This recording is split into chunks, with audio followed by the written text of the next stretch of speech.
Just get out, just take breaths. You know what's funny? The INL started doing this about 2 years ago. They're actually doing meditation now.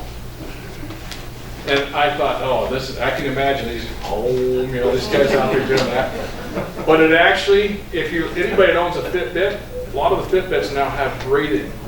2 to 3 minutes of just stopping, breathing, listening to your heart, slowing down. It's very effective. It may sound silly, but it actually works. It's amazing how it brings your stress level down and gets you tuned back in. So those are some things. Walking the job site down. Do you know that even though you're not impacted by OSHA, OSHA has an expectation and a standard in their book that requires all contractors, anybody working on a job site, to do a job site safety walk down every week. It is a standard, it is a requirement.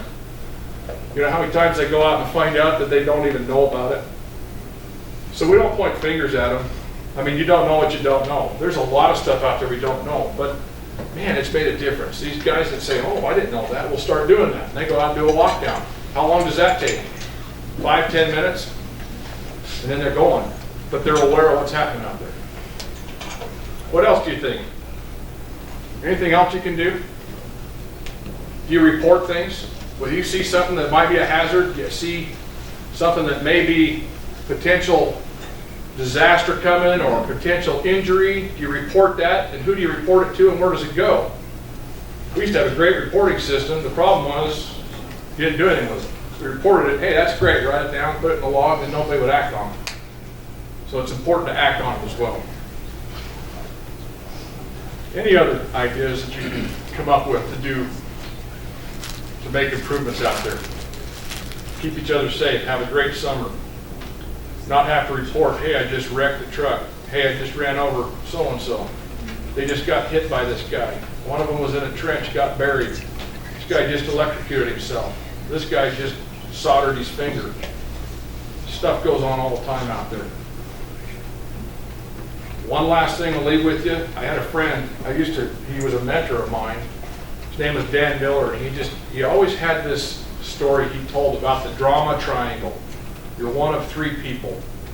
You're either the victim, or you're the person, the perpetrator, or you're the one that's trying to nurture and help. But you're one of the 3. And he says sometimes when you finally realize you're doing one of those, you need to step out of that drama triangle, take a moment to breathe and see what's going on around you. Look and see what the hazards are. Look and see what people are doing. Be conscientious of what's happening. So they call that cognitive reality. A lot of times people call it situational awareness, and I always hate that term. That becomes just coin phrase. But take a minute to look around and see what's happening, and then understand crucial tasks. If it's something that potentially could go wrong real quick, take a minute to get a spotter there or to evaluate it or talk about it. Make sure that you're not into one of those events where you got to report, hey, I just did this. That's no fun. All right, I have taken up all the time I'm allowed to take. You guys have been really, really fun to work with. I appreciate it. If you have any questions, feel free to ask me. Love it, and I'll try and get some error precursor cards up here if you'd like those. Just to give you an idea on that. And otherwise, thanks everybody, appreciate it.